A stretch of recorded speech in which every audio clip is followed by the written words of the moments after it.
Okay. Who's got sine? Beautiful. Sine starts x, and then it's got, okay, I'm going to ignore the minus and plus and the other shit. X, and then it's x cubed, and then it's x to the fifth, correct? So it's, if you replace this with its series, and I know you asked me about this one, but just to give you one that we know, these two will cancel, and what will be the next term in sine that's left alive?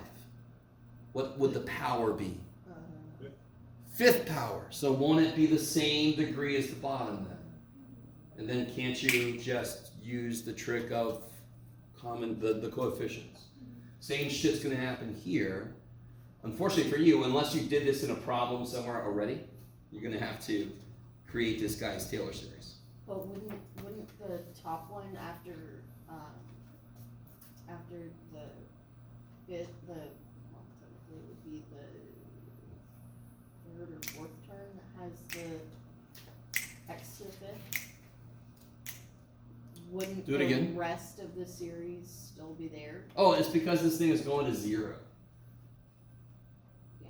So if it's going to 0, if it's going to infinity, all right, let me see if I can give you a simpler example. Like if I had x to the fifth plus x to the seventh over x to the fifth, what's the limit as x goes to 0? Yes?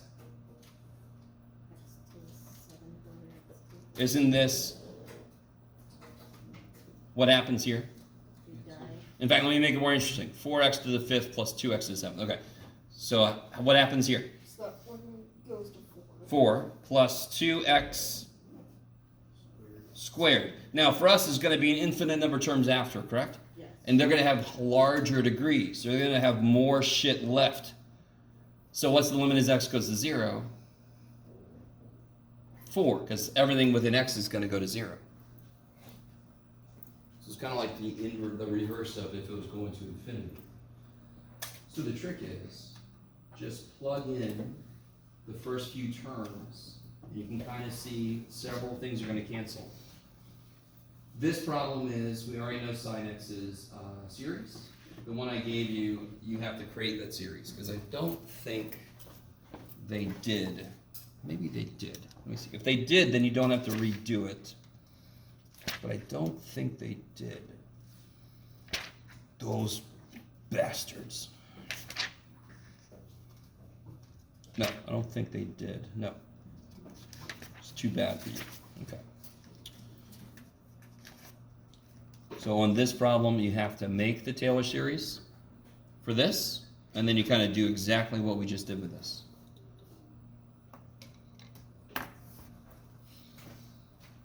So again, if I build the Taylor series, you're going to see that this and this are the first two terms. What degree would be on the next term for the Taylor series of this?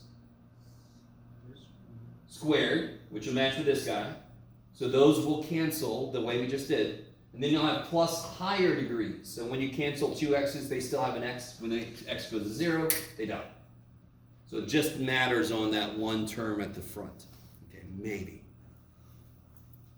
That's just one little application of series. So, yeah.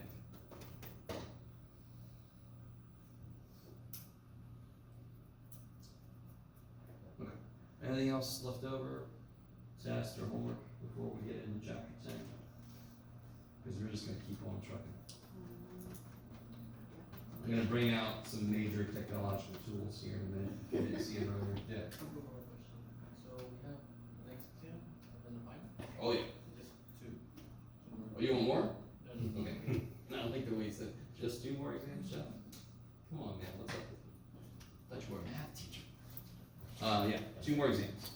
We're trying to close everything with the. Maybe, depends on how much time we have to shove things in there. Can we get 74 as well? Okay. Real quick. I just.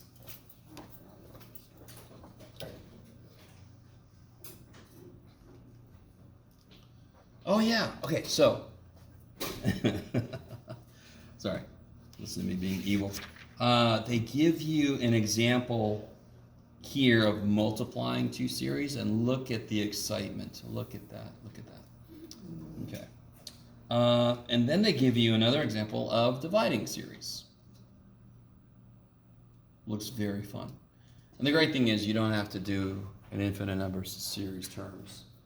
So you can use that as an example. So secant x, what is that based on that we know? Cosine. We know cosine. That's 1 over cosine. So you want to follow that example and do what they did with 1 divided by the series representation of cosine.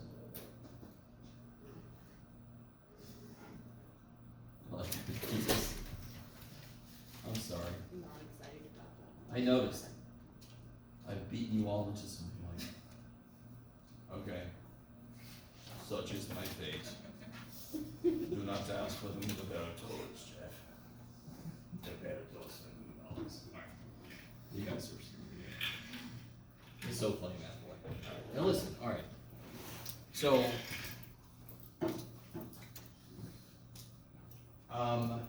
I can't speak to I've only seen some of you for office hours. I haven't looked in a while to see who's gone in for tutoring. I know some of you guys have professed to me that your trig isn't the best, and it's maybe some of our factoring isn't the best. So I mean, when those things pop up, you must go get help with it. Because I represent in my tests the things that you see in the homework. Because that's what you're supposed to be getting practice with, yeah? So trust me, I want you to understand that when I see grades not where I know you want them to be, I question myself, for sure. I question if I could have explained things better or something. At the same time, I can only do so much for you. I have you in this classroom. If you never come to see me otherwise or reach out to me, that's all I can do, is right here. And this class cannot be just here for you, right? It's gonna be a lot out too. So, do you guys know about the 1 to 2 rule for hours? Like every credit hour, every lecture credit hour should have 2 hours at home work time a week, yeah, at least. Lab hours, all the work is in the lab, which is why the credits are 3 hours lab is 1 unit. We got anybody taking the lab courses? Have you guys noticed that? Okay. Because all the work, the 2 and the 1, are all done in the lab. There's not supposed to be homework in lab, and you guys are going to laugh at that, and I would too. This is always homework with lab, but it's not supposed to. Yeah. All right, I'll stop. So I do self-reflect if I've done a good enough job, but also I can only do so much, right? I mean, if you don't come to me with questions, if you don't bring up, hey, I really totally forgot factoring, and if I hear it from enough people, we could just have a chunk of time of class devoted to reviewing a factoring, or reviewing of whatever the hell little skill is holding you back, right? But if I don't hear that, I can't do anything. So on the test, there were some general kind of mistakes made, and the biggest one I think was this one, right? That one threw the whole problem off. And I tried to take points off mostly just for misdoing this. Okay. So anything else before we soldier on, as we do?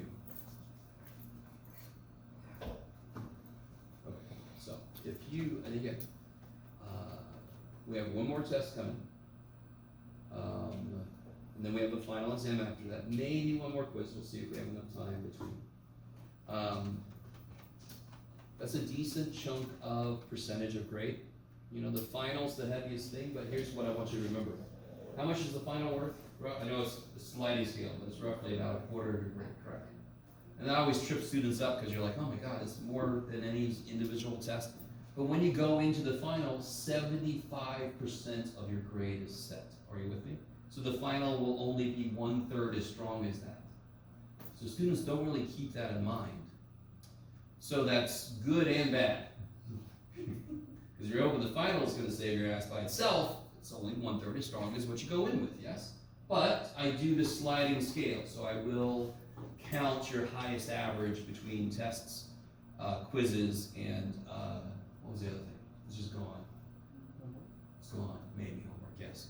The highest average. Oh, the final tests, quizzes / homework. Whichever one of those is your highest, I will count it for the higher percentage. You understand? Something else I don't tell students too early in the semester, and maybe you can figure out why. I don't let homework fail somebody. So if I calculate your average, and before I put the homework grade in, you get a 70, you pass. If I put the homework grade in and it becomes a 67, you pass. You understand? The reason I don't say it too early, and even right now, I'm like, why the shit am I telling you this? Because people hear this, oh, I don't have to do the homework. That's what he just said. He just said I don't have to do the homework. Holy shit! You're living it. Some of you guys know it. Some of you guys know if you would have just done some freaking homework, you would have done a lot better. I'm not saying, don't get me wrong, I'm not speaking to anybody specifically, but I know somebody in here is like, I didn't do anything out of that one section, and I would have been able to do that damn problem if I would have just had some practice with the thing. So, I'm pretty sure I had to talk with you about homework, making it your own. If you're behind, stop doing every single one of them. Right? Here's something else I don't tell people. Homework is worth 5% of your grade. Did I haven't told you that yet? Do you see what I do on the syllabus? I lump it in with the quizzes so that I try to trick people into doing the best thing for themselves, which is frickin' doing the homework. So if you think it counts more, you're gonna do it. If I told you it was 5%, you might not do it. I don't know if you guys are understanding what I'm trying to say. Trust me, I wish I could be out front, but I can't because we're human, right? So we all have to kind of like motivate it in certain directions. I don't know if I told you one semester I made the homework worth nothing. Yeah, first test everybody just died. And I'm like, oh, I think it was my second semester. Like I learned that lesson quick. I was like, oh, we're human. That's right. I forgot. Okay. So I don't know. I really, I try to be approachable. If I'm not, you got the tutors, right, to go see. You got my lectures up on YouTube. All this stuff. Yes, I've said this before, but we're getting down to crunch time. We're getting down to very difficult to move grades. Yes? Early, it's not so set. If you haven't made corrections to quiz 1, can you still do that and get points back? Yes, you can. It's just very late. But it's late, not don't turn it in. Yes? So you can give quiz 1 corrections on the day of the final. If you get enough of them right, you'll get at least a point back. And then you'd be like, what's the big deal of a point? Well, a point could end up being the difference between a freaking D and a C, right? You never know. And then I'm like, oh, that really sucks for me. I'm like, shit, they would have just corrected one thing, they would have passed. I have no idea how often this happens. And I'm like, damn it. All right, somebody with me? So the really nice thing about corrections, you get immediate points back if you get enough right, and you're studying for the final. Final's cumulative. You with me? So there's a method to my madness. I'm not going to make you build a birdhouse and give it to me for extra credit because it's not going to help you get ready for my final. Everything I'm trying to let you do for points will help you get ready for the next thing. That's how it works. I'm sorry, I'll stop. Okay. I just want you to realize you're more empowered over your grade than I think some of you guys would think. Okay. Especially tests. If there's a test you haven't corrected yet, do that. Because those are the heaviest weighted things. Even test 1. It's very late. Who gives a shit?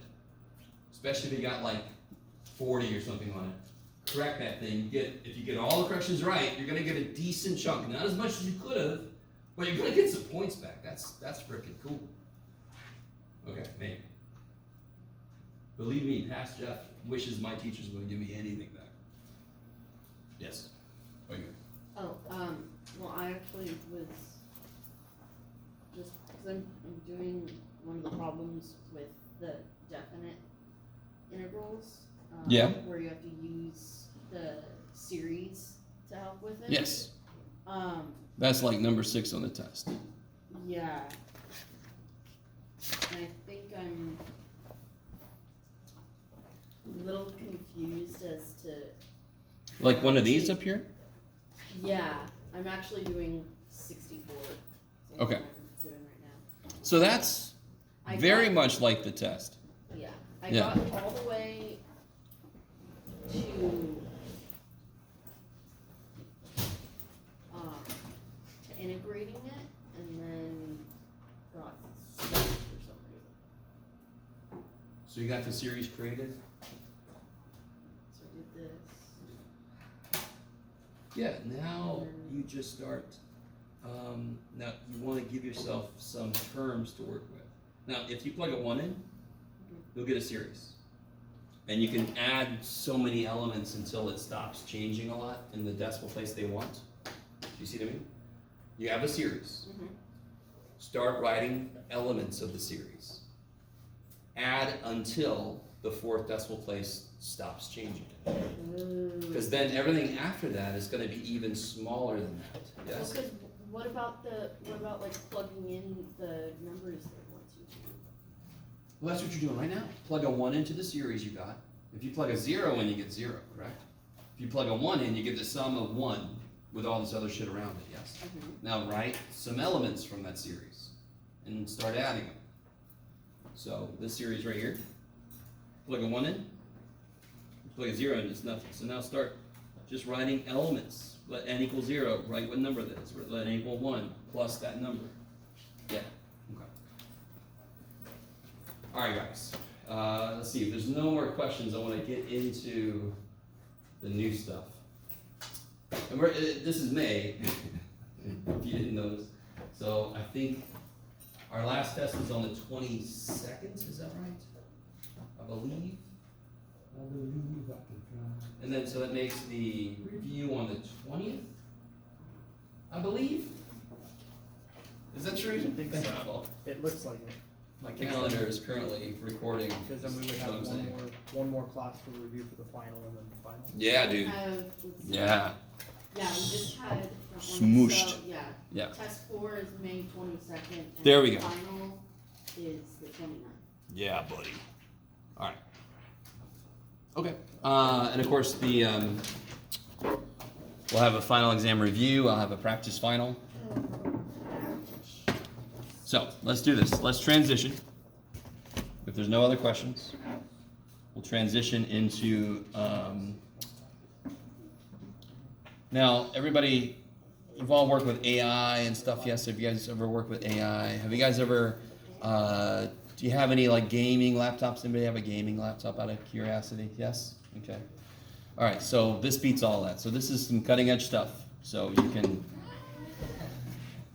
has anyone ever seen this before?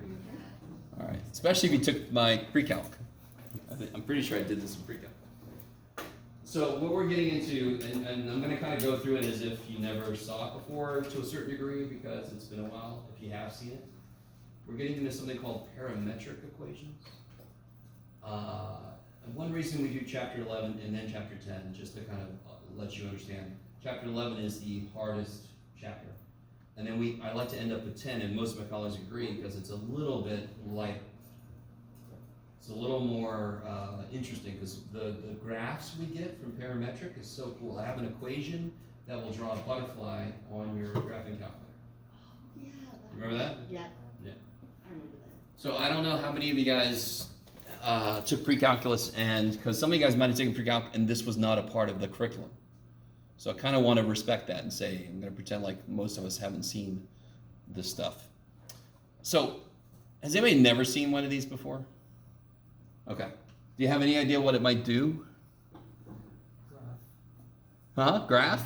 That's a good, I like it. It's got knobs down here, yes? So this is the days, this was why when Pong came out. Do you guys know what Pong is? Yeah. Pong is the first video game, and the controller was just a knob. And I remember going over to my friend Scott's house. Scott's like, yeah, come over, man. We got this thing. Oh, cool. And we're like, oh my God, this is amazing. And nowadays you guys are like, the ripples in the water just aren't realistic. How am I can't immerse myself in this game. The NPC is looking away from me. And back in the day, we're like, holy shit, the bar is moving up and down. The little dot, boom, I got it. Sorry. All right. So, this is even before we had that. So this is what we did when we had free time. So there are people, so just to show you what happens, if I turn one of the knobs, that controls the Y direction, yes? If I want to make this a little mathematical, which amazingly enough is what I want to do. So then the other knob, what's the other knob do? Controls the X direction. Okay, so now I got a little thing. So one thing I'm really famous for is some people can make the Mona Lisa with this and other insane shit. I make some kick-ass stairs, yeah. Nobody makes stairs like me. They're awesome. I can even make... Okay, sorry. So if I turn both of the dials at the same rate, can anyone tell me anything about that line I'm creating? I'm trying to. It's a little bit wobbly because I'm a human, so give me a break. Be more precise. If I turn both the dials at the exact same rate, what kind of a line did I make? It is straight. Tell me the angle. Huh? 45 degrees. You guys with me? Do you all agree that that is a plane, and every point I just drew, I could represent X, Y? Yes? I got an X knob and a Y knob. Are you guys with me? But I am not plugging in a value of X to get Y. In fact, none of that shit makes any sense. These aren't numbers. Yes? There is something behind the scenes. Physically, in this example, it's me. Am I on the screen? No, that'd be weird. Help me. So I'm not in there, but I am in there. Because where'd that shit come from? Me. My choice as to how to turn those dials, right? Okay. So I don't know how much you guys know or remember about parametric, but the idea is every point that gets plotted is each of them separately are controlled by a third behind the scenes variable. And most often we give it the letter T. And the reason we give it the letter T is because most often it is considered to be like the time variable.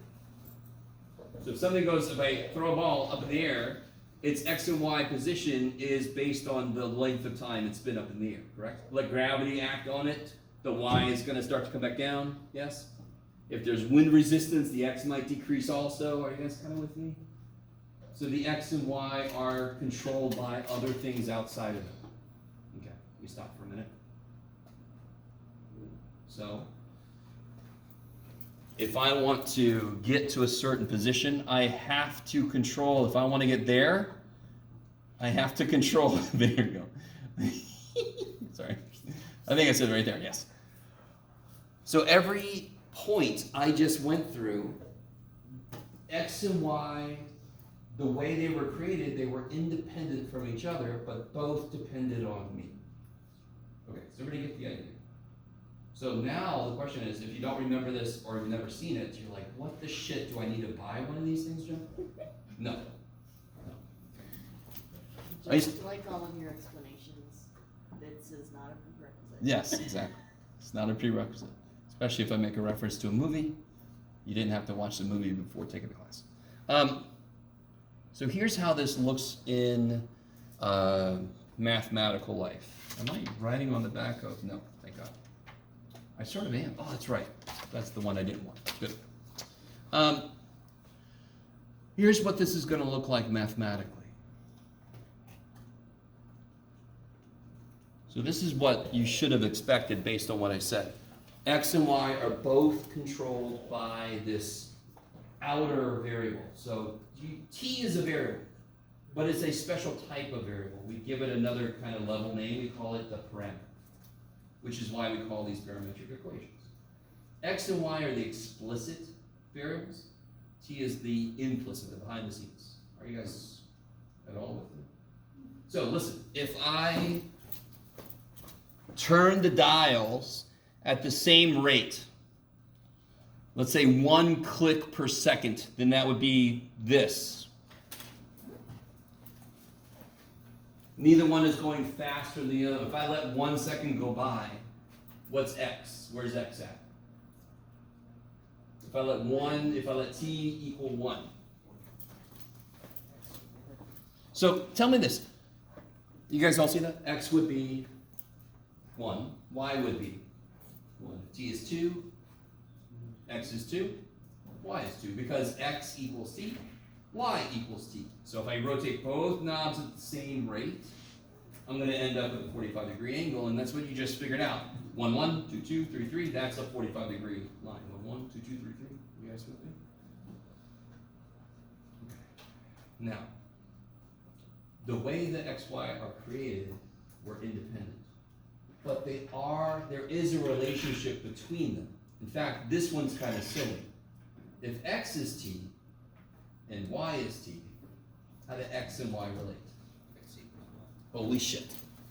Which is exactly what we would expect, because when t is 1, I'm at the point 1, 1. When t is 2, I'm at the point 2, 2. That's what y equals x does, yes?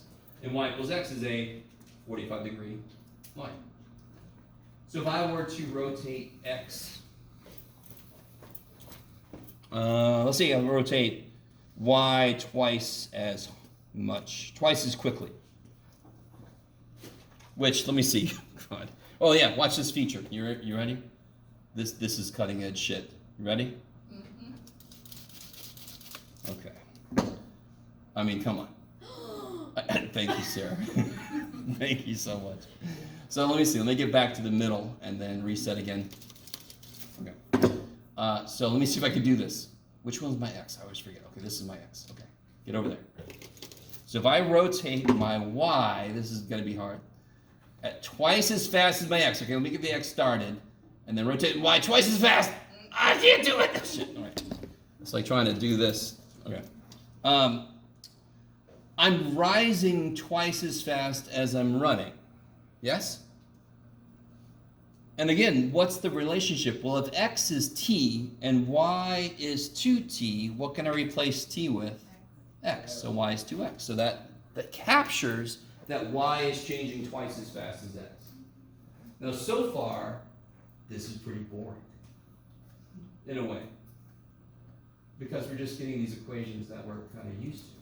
But depending on how I define x and y, what function of t they're related to, I can end up with these funky ass pictures, because now it doesn't, if I have y equals x, or y equals a function of x, doesn't it have to follow certain rules? It can't do this, can it? But if I have this, why can't it do this? Because then it wouldn't be a what? It wouldn't be a function. But if I control x and y separately, I can have it do all kinds of weird ass spaghetti shit. Yes?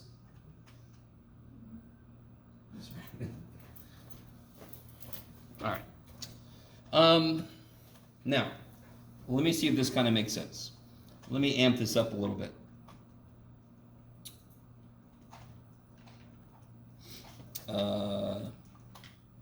Sure. How do you think, if I had to do this by hand, if I had to plot this by hand, what kind of table do I need to make now? Why is an XY table not good enough? Because how do I construct X and Y? You have X, Y, and T. So I'm going to make, you're not going to believe this. X, Y, T. I'm going to make a T, you're so close there, a TXY, a Tixie. Now, in most of the problems, they're going to tell you boundaries for T, so you don't go insane trying to go back to the beginning of the universe with your time.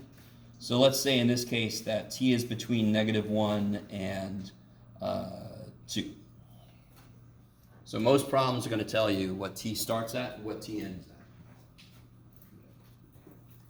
at. So here's what I highly suggest. What kind of makes sense to use as inputs here then? -1, leave some room. 0, yes? Leave some room. 1, leave some room. 2. Okay, so the reason I'm leaving room is because I might need better resolution. If I make too big of a step, I don't know if it's curving like this or if it's curving like that. All I know is it's here and then it's there. All right, is that making any sense? You're not going to have to drill down to like 1.07, 1.06, right? But you do want to kind of give yourself some room between whole numbers just in case. So can you guys help me out here? If t is -1, what's x? Yeah. And what's y? 0. Cool. So I got this point so far, yes? The point 1, 0 was constructed when t is negative 1. What about 0, 2, 1? So we got this point. 1, 1, 2, and then 2. Negative 2, 3. Okay. So trying to plot this. Let's see. I can do 1, 2, 3. 1, 2, 3. 1, 2, 3. 1, 2, 3. And you can see it's a really smart idea that your eyes can wander and start making your point like this. So that's why I always put parentheses around my true points, the x, y's. This guy is always in the background. So if I go 1, 0 is where things start at. And then I go 2, 1. Now just to show you, if I did put negative 1/2 in, because I might not need to, but let's see. If I did put negative 1/2 in, what's negative 1/2 squared? No. 1/4. So 2 minus 1/4 is 8/4 minus 1/4 is 7/4, or 1.75. We're doing this by hand, so we'll make it 1.75. And of course, t plus 1 would be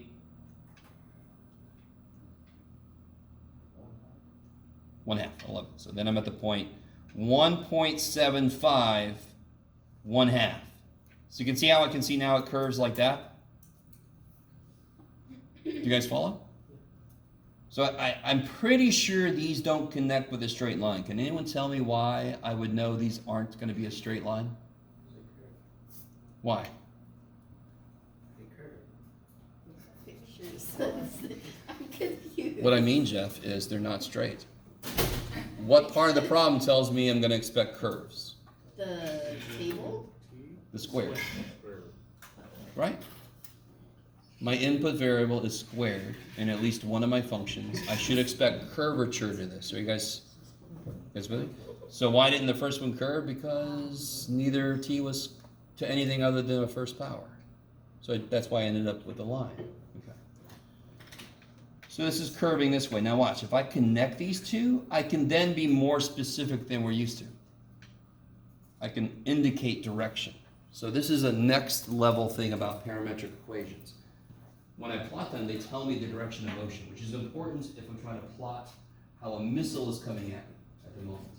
I want the program that controls the trajectory of my interceptor missile to understand the trajectory of the damn thing so it can calculate how to hit it. Yes? So it needs to know what direction it's moving in, not just the function, because then it's like, well, which way is it going? Oh, let me try this way. Well, shit. You guys know? So when you graph these, when you connect them, just put an arrow immediately. So you're showing me what orientation the rotation is, the direction of motion. Yeah, I remember. Okay. And then 2, 1. Oh, we already did that one, Jeff. And then 1, 2. So see, do I need to put a point in between, or can you guys see how those are going to connect more than likely?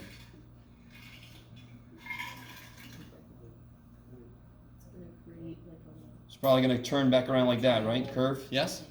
So I don't really need a point between, but I needed a point between just to see, did it curve, did these connect like this or like this? Well, if I put that point in between, now, oh, it curves out. So it's probably going to keep curving out around because it's fundamentally parabolic, right? And then -2, 3. So I probably did a horrible job with my curve. So it should come around, and it should go out like this. Okay.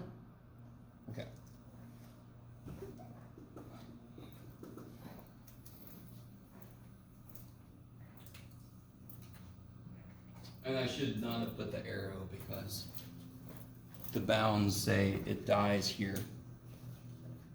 The end of its life there. So I could put more arrows just to show that's the way this thing has gone.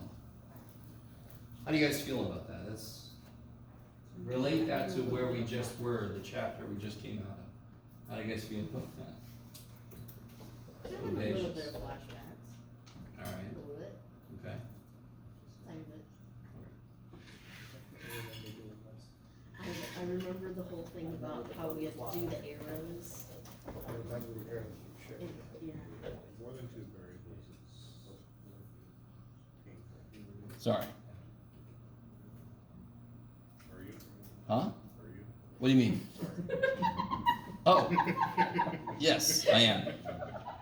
How sorry? It's a spectrum of sorry. I am more than zero sorry. But much less than fully sorry. Because you signed up for it. I'm just giving what you signed up for. That's great. So, do you understand what I mean about leaving room if you use these whole numbers? Leave a little room just in case you need a little more resolution. Then you can kind of throw something in the middle. If you throw something at the end of the table, you might connect it in the wrong order. Do you guys see how connecting the things in order is completely important? Because this is all about direction and how it moves. At what time is it where? Okay, maybe. And they'll always give us the interval, right? That's not something that we're gonna Most of the time. calculate. Sometimes they don't need to because we'll have stuff that have trig functions, so they'll kind of Oh, like so start to it'll just retrace like- themselves. So if you see it starting to do that, you're like, well, I'm going to stop now. Thank you very much. But most of the time, they're going to give you bounds for the t. Okay. So, can you take a moment, please, and try to figure out? See up here how I rewrote this so there was no t? I rewrote this so there's no t. Yes? Rewrite this so there's no t. And I don't just mean erase the t. I mean figure out what the actual connection is between y and x.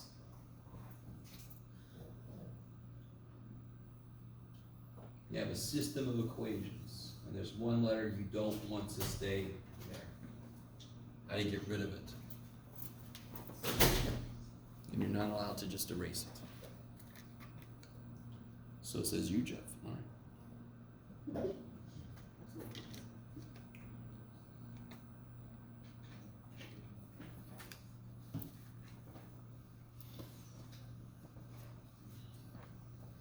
So just to kind of give you a hint if you're not sure, x was t here, y is twice t. Since I know t is x, I could just replace this with x.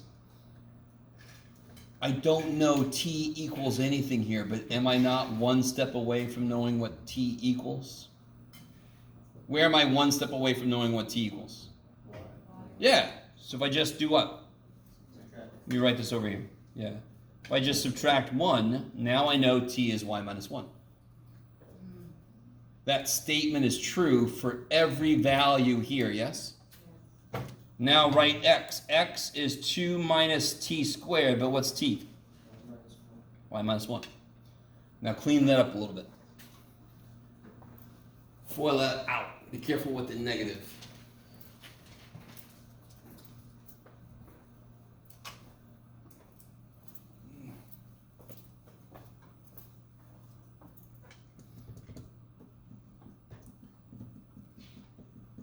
And by the way, let me say this while you guys are doing that work. X equals y squared. What does x equal y squared look like? Yeah, y equals x squared is this, yes? Do you see how the y-axis is the center of y equals x squared? So what's x equal y squared? That. Pointing in the positive direction, yes? Are you guys with me? So all that is just make it go sideways. This one then, on top of that, reflects it, yes? Now it also translates it, and it also translates it again, yes? So do you see how the vertex is normally would be here, and it would open this way? This makes it open that way. This makes it go up 1 in the y direction. You guys remember your transformation? So it would go up 1 in the y direction, and then this makes it go 2 over in the holy shit. So if we multiply this out, what do you guys get? You get 2 minus y squared minus 2y, which becomes plus 2y, and then plus 1, which becomes minus 1. So then I end up with 1 minus y squared plus 2y is one way you could write that. Okay. Can you always do that? Can you always get rid of t? No. There are situations where you cannot solve for t. you guys remember, here, that's all I do. A big part of my job is just bringing up old trauma. Do you guys remember implicit differentiation? You guys remember that some functions you could not solve for y, so you had to use implicit differentiation, which is why it exists? Yes? You guys remember that at all?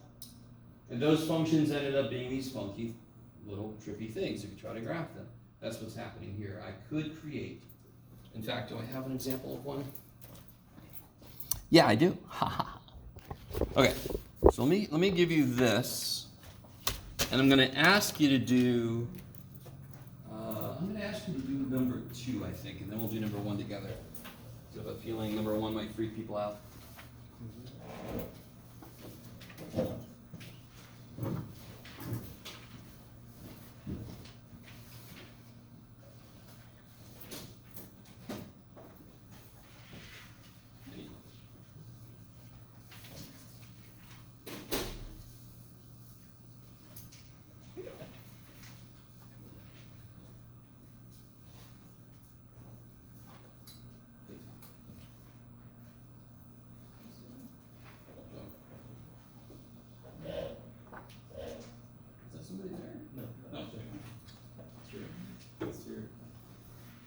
Personality gets us here.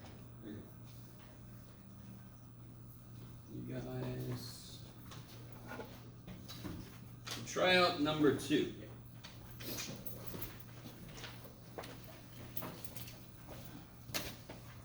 Try number 2.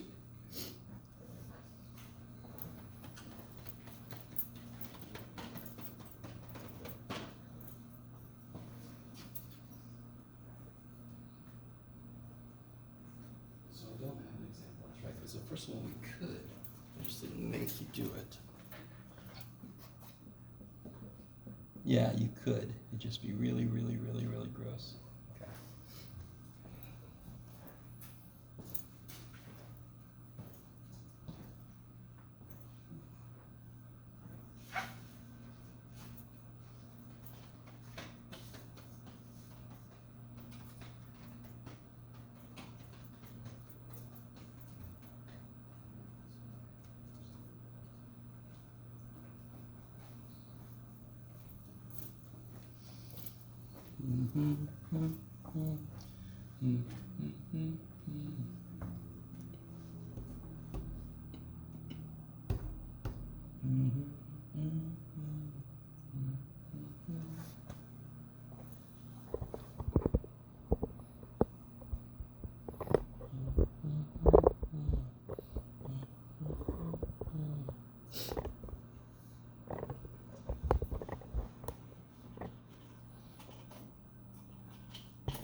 All in all, you're just a no brick.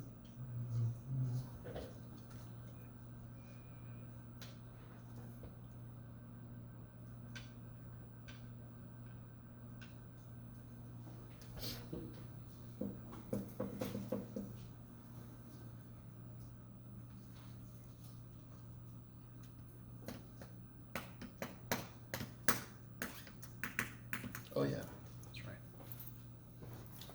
Do do do do do do do. In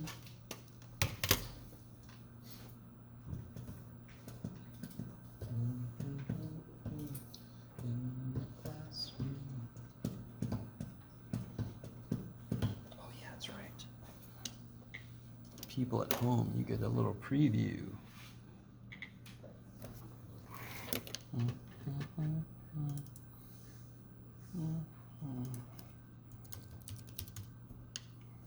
Okay, yeah, that's true. I'll wait till that, yeah.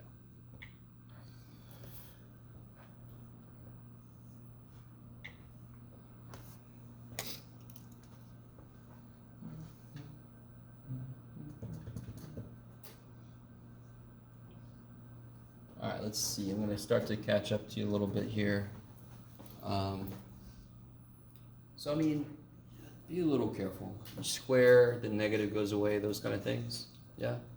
So when you plug a -1 in, you get -1 minus 3, yeah? So you get negative 4. Plug a negative 1 in for the y, and you get negative 2 minus 3. Negative 5. I left a little room just in case I start to graph, and I'm like, I need some more. 0, that's nice. 0, that's nice. You're the real MVP, 0. 1 minus 3. And 2 minus 3. 2 is going to be 8 minus 12. And 4 minus 3. And of course here you can see going up by 2, you can use the slope just to do these real quick, yeah? Go up by 2, up by 2, up by 2. So up by 2, haha! And then plug a 3 in, I get 27 minus 27. Yes? I get 0 there, okay. Kind of nifty motion. So once I start to plot it, I can kind of go slowly and see if I need to plug another number in the middle to see kind of like how it's moving. So let's see. Have you guys gotten to this point? I'm sorry. Have you guys tried to plot those yet? A few of you guys? Some of you guys are looking at me like, we're supposed to do something? Okay. So negative 4, negative 5, negative 4, negative 5. Pow. And then 0, negative 3. So it looks like I might want some help potentially just to kind of see, because I know there's going to be some curviness going on. So if I put, now this is where I'm going to definitely need some help. Negative 1/2. That'll be negative 1/8 minus 3/4, which is negative 1/8 minus 6/8, so negative 7/8, which is 0.875. Wait, negative, is it? Yeah. Is it negative? I'll have Should track be of what's negative going on. 'cause it's a cube. Yeah, so it's negative 1/8 minus, minus 3/4, yeah, negative 0.875, so negative 0.9 roughly. We're doing this by hand, so it doesn't matter. And if I plug a negative 1/2 into here, this is kind of nice. I get negative 1 minus 3 is negative 4, which I could guess because I'm halfway, so it should be half a step. You guys all kind of with me? So negative 0.9, all right, negative 0.9, not quite negative 1, and then negative 4, so I'm right there. So now I can see my curvature sort of like on the outside a bit, see that? And now I probably don't need any more middle parts, we'll see. Because now I kind of have my curvature started, I just kind of follow it. I don't know if you guys are really with me. This is not that big of a deal. You just leave a little space. Oh, I need to know which way it's curving, I put one more point. Now I know the curve, I can just kind of keep it going. What's my next point? Yeah, negative 2, negative 1, right? So that's right there. So it's going to curve back around. Hit that. I can put my arrows now that I'm kind of like started going somewhere. Huh? What's happening? Sorry. We missed the 0, negative 3. No, it's right there. Oh. Oh my gosh. You're good, Sarah. My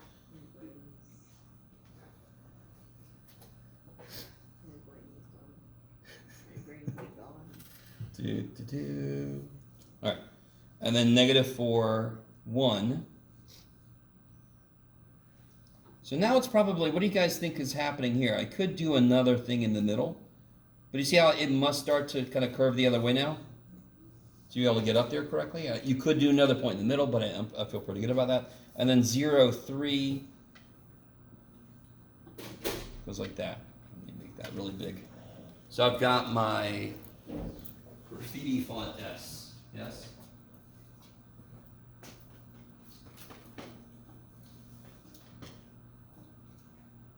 Superman. That's kind of nifty, no? So it's kind of like a rotated cubic, yes? So we can rotate parabolas. This is a rotated cubic. How do you eliminate the parameter? Well, Jeff, I hire a little dude. And he goes in the middle of the night. No. Guy. How do I kill the parameter correctly? How do I do it more like Invasion of the Body Snatchers? Yeah, which variable, which equation do you want to solve? Can you solve this one for t? Do you go, I'm not sure what accent. Do you guys know you can't solve this for t? Because if you try to, if you factor it, they ain't gonna do shit for you because it's not equal to 0. If you try to solve for t, you ain't gonna do it. So real quick, I can do this problem because I can solve that one for t, right? What if this one was 2t squared minus 3t to the 5th? You're screwed. So will you always be able to eliminate the parameter? No. Will I ever ask you to eliminate it when it's impossible to do so? I'll try not to. No, I won't. Okay. So if you solve this for t, what do you get? Y plus 3 over 2. Kick ass. And then all I do is wherever I see a t in the x equation, I just put y plus 3 over 2, y plus 3 over 2. Now, I'm not going to make you, I'll tell you if you have to, please, dear God, don't cube the damn thing. Are you with me? You can actually kind of factor it, but it doesn't matter. Who cares? That's fine. I just wanted to illustrate kind of like, because that is a slightly funkier function than we're used to, graphically, algebraically, it should translate to a slightly funkier function than we're used to. Yes? Do you all agree that definitely is a slightly funkier function? Yes. Now, real quick, does anyone want to borrow a calculator? I want to show you how to make your calculator do this for you. Does anyone need a calculator?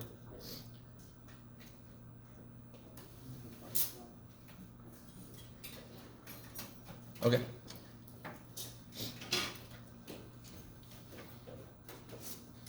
So there's a button that you don't use very often. And you're like, there's many of those, Jeff, but mode, the button right next to the second button. If you're like, what second button? The one that says second? If you go down, do you see below where it says radians and degrees? You see right below that says function? And then the word right next to that is parametric. Holy shit.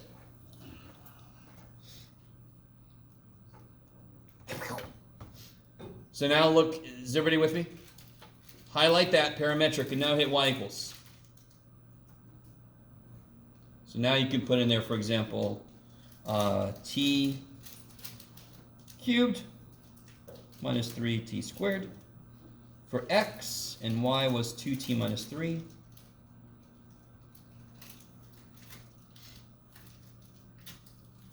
Oh, if you hit graph, let's see what happens, because I don't know what the default is. Yeah, gives me all kinds of weird shit. Did I put this in the right way? Yes, I did. It didn't give me what I wanted, right? Because what was our t going between? Negative 1 and 3. So if you go to the window, do you see how it's got t min and t max now? So I want to make the negative 1 to 3. Leave everything else alone for the moment. Hit graph. Cool. Now if I want to make it look even more like ours does, I don't know, yours probably looks different than mine. I think my freaking window is weird as shit. Jeff, that's not right. If I do it now, it's probably going to freak out. Let's see. Yeah, it did. All right, sorry. Let me make this. Oh, shit, it totally freaked out. Okay, hold on. It doesn't matter right now, Jeff. It's okay, buddy. So I want to make this negative 1 to 3. Oh, that's silly. 0.13. If I make this negative 5 to 5 and negative 5 to 5, now it should look pretty much like ours did. Because our scale was negative 5 to 5. You guys are all with me? Okay, this gets exceptionally psychedelic. So before we do the first one, can you guys plug this guy in? All this for x and this for y.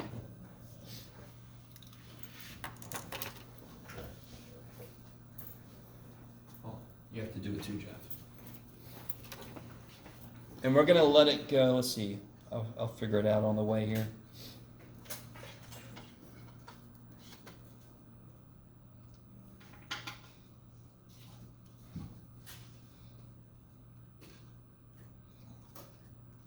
Oh yeah, that's right. I want to do it even a cooler way. I'll do it on there too, but yeah, we'll do this in a minute. Okay. Let's see, 5 cosine 2t. Okay, is everybody with me? Before you, if you've already graphed it, you're okay, but go to Window, and let's make this -7 to 7. That's estimating like -2 pi to 2 pi. Because I got trig functions, so I want to go a little bit. Oh, crap. Oh, shnikes. Okay, hold on. What'd you do? I have it in degrees. Make sure yours is in radians, yes? You with me? See if anything messed up over here now. There we go. Sorry. Is it in radians? Because when I had it in degrees, the step was 0.13. 0.13 degrees is tiny as shit. 0.13 radians is bigger. That's why that one stepped pretty quickly. What did you want the window? Oh, it really doesn't matter. I have mine at -5 to 5, -5 to 5 still. Yours might be smaller than this dude. This one doesn't matter as much. Now, I want to demonstrate something. This here, right here, this T step is kind of important. 0.13 is normally a good one to do for radian stuff and just generally.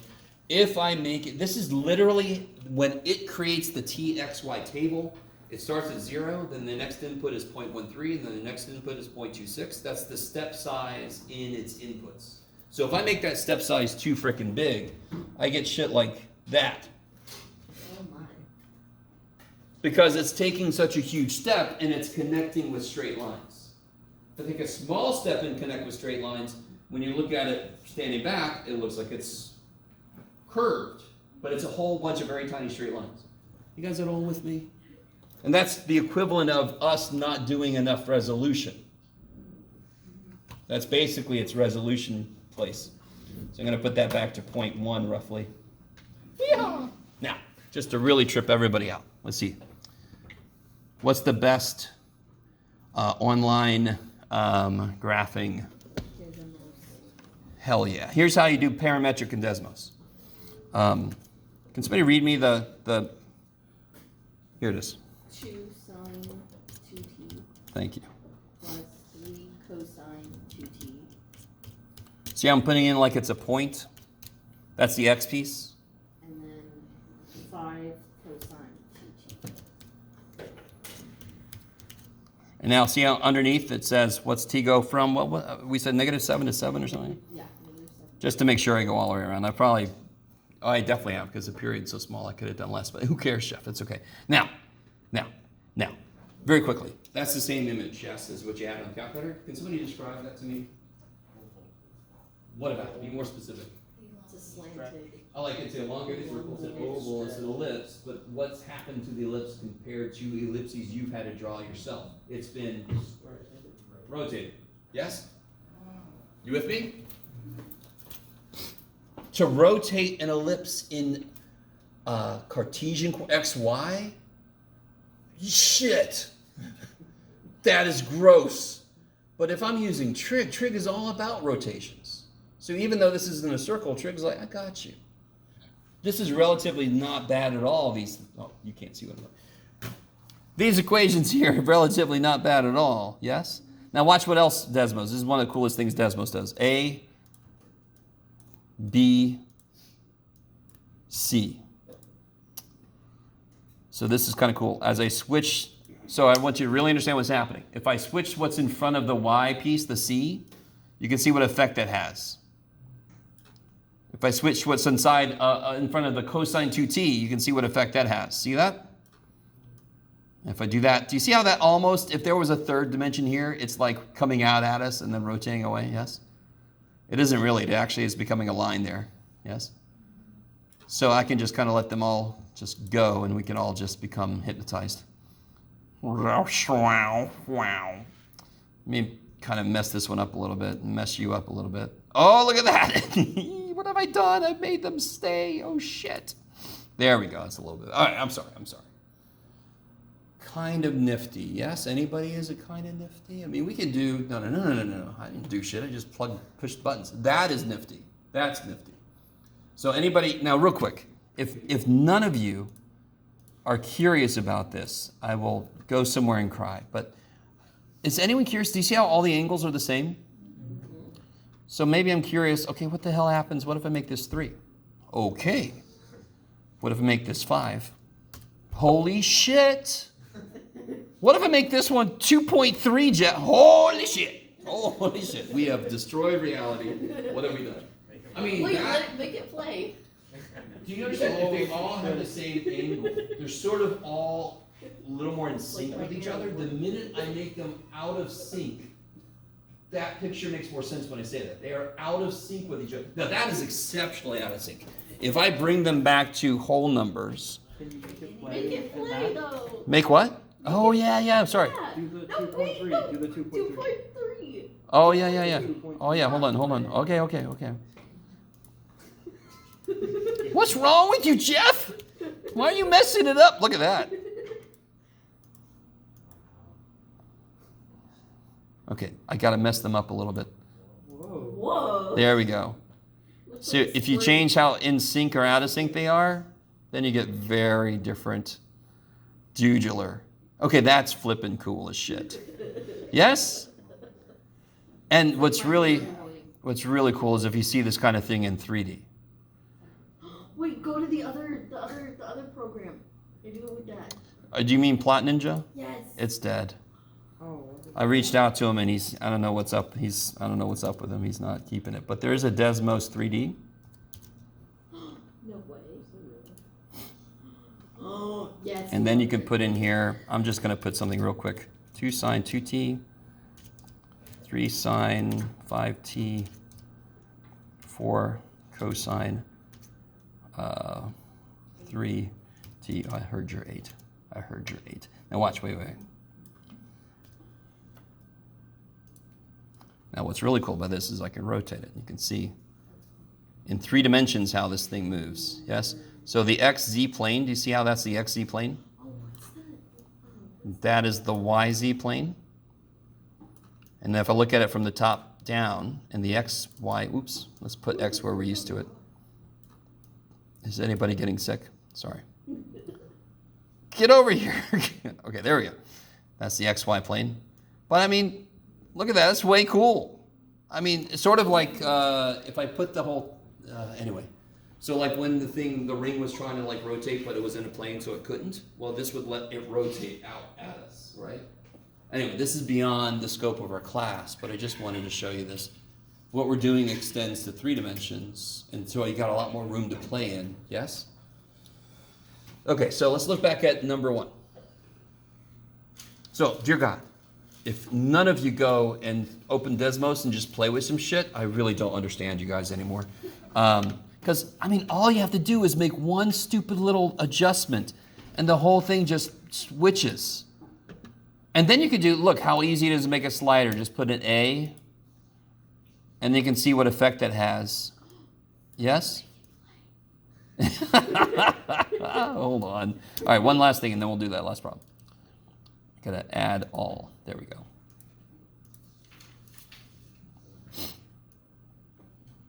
Wait, can I make this? There we go. Okay, everything's just rotating. Okay, I'm gonna stop. Okay. Is that not cool? Are you not amused? And see how much worse it gets. So let's see, hold on. Everybody stop. Everybody stop. Stop. All right, let's let him blow back up. Oh, yeah. So with the decimal, it's just slightly off, so it looks a little more like spaghetti, yes? A little bit more like, it's not truly random, but it's definitely out of sync to the point where it looks a more random. How many decimals? Notice how it sometimes comes together though, watch. Right there. So fun. Right there. Now, of course, that's related to probably some whole numbers or even 0. If one of them goes through 0, there. Now you get this. What have I lost? What dimension have I lost?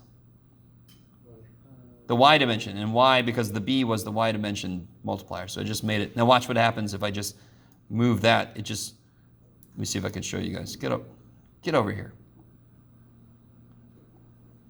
Oh, it's too weird with it moving all over the damn place. There we go. All right, sorry. I'll stop. There's too many other things I could do with this. Go away. Stop it. I can't make math that interesting. Are you kidding me? They'll take away my math card. All right. Can you guys imagine trying to eliminate the parameter down here? No. So look at this one. And then we'll head out. After looking at this guy. This one definitely is going to take a little bit of doing. So let's see. -4 to 4. So what I'm going to do is I'm going to put -4, -3, -2, -1, 0, 1. And then we'll build more of it over here if we need to. We have enough room for all this stuff. And again, if we need to, we can put something in the middle to get more resolution. So if we put a -4 in, can you guys do this without a calculator? -4 divided by 2 is -2. What's the sign of -2 pi? 0. So we got 0 for x. And y is just going to be 1/2 of -4, so 1/2 of 16 minus 4. Is that cool? Okay. And then -3. If I plug a -3 in, I'll get -3 pi over 2. What's the sign of -3 pi over 2?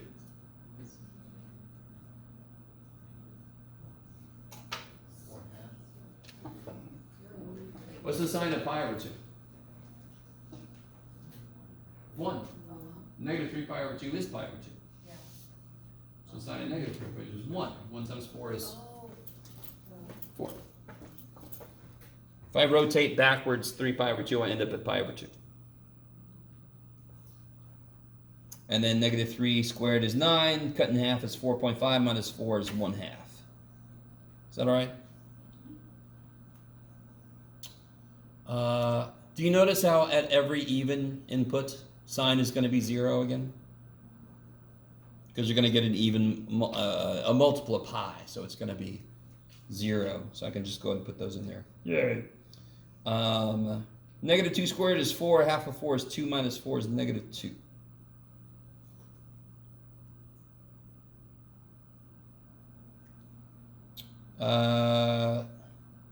What's sign of negative pi over 2? -1 times 4 is -4. And 1/2 of -1 squared is 1/2 minus 4 is 3.5 negative, which is blah, blah, blah. Negative, God damn, what is it? -7/2, I think is that. -3.5. So just put 3.5, Jeff, jeez. Okay. We're graphing this by hand, so we don't have to be all perfect. When I put a 0 in, I get -4. It's like, I'm doing a little fast, but we're just plugging shit in. No big deal. Sine of pi over 2 is 1 times 4 is 4. And when I plug a 1 in, now that I've turned the corner, I'm going to start to repeat. That's where the parabola turns. You guys at all with me? I'm going to start to repeat these other values. So it's going to go back to -3.5. All right, let's plot what we got so far and see if I need any other points in the middle. So again, I highly recommend you do this for yourself because your eyes wander as you go down the table. It's not like I'm speaking from experience, by the way. So 0, 4, 4.5. All right, that's a big step. Do you guys agree? So I'm going to need something in the middle. So this is where we're going to need some help from our calculators. So sine of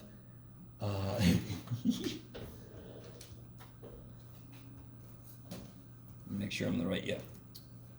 4 times sine of -3.5 times pi divided by 2. Okay, I'm just plugging a -3.5 in because that's in between those two inputs. And I get 2.8 roughly. I'm doing this by hand, so I don't need that many decimal places. I can barely handle whole numbers. Are you kidding me? And then if I plug a -3.5 in here, let's see, that would be 7/2, that'd be 49/4 minus 4 is 4 reinforcements, 16 forces, 33 force, which is 8.25? No, that sounds not right. That sounds very not right, Jeff. Here. Stop trying to do it in your head, man. I don't know what you did, Jeff, but you did wrong. Okay. So 2.8. So is everybody really with what's happening? I plotted 0, 4. I plotted 4.5. I know it's not a straight line. That's a really big step. I want at least one more thing in the middle, just to kind of see how it's curving. And I might not need to do any more middle ones because I can just follow the curve as it goes.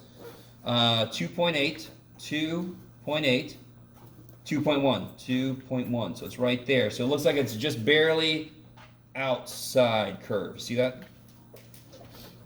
So I'm going to probably round the corner here in a minute. 0, -2. So there I am rounding the corner. Let me put my arrows in now that I've gone a little ways. -4, -3.5. Double check that. -4, -3.5, yeah. So now I can kind of tell I'm probably going to change my concavity. Oh, shit. Going to probably do this thing, yes. 0, -4. So now I'm going to probably come at it like that. 4, -3.5. So 4, -3.5 is there. Now, real quick, make that big because I missed it. What do you guys think? What do you guys think it's going to do next? Go back up. It's probably going to go back here. I'll bet. And then. You see how it's starting to become symmetric, and it makes sense because, real quick, can anybody tell me what is the biggest x can be? What is it? 4. And what's the smallest it could be? So do you see how so far all the x values are living between 4 and -4? They cannot go beyond that because sine is in there, and sine goes between -1 and 1. What about, and y, of course, is parabolic.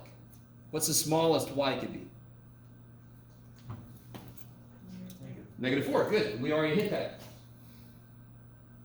So do you see how it's up, then it's down, now it's going back up. That's the parabolic piece happening behind the scenes. Yes?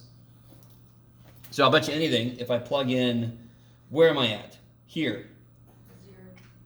Yeah, 2, that would be 0, and that would be, because now we're climbing back up this thing, -2. So sure enough, it hit there again. So I'll bet you I don't need any help to figure this out. I'll bet you there's a symmetric thing here. You see that? I'll bet you there's another point right there. And what's this look like? Yeah.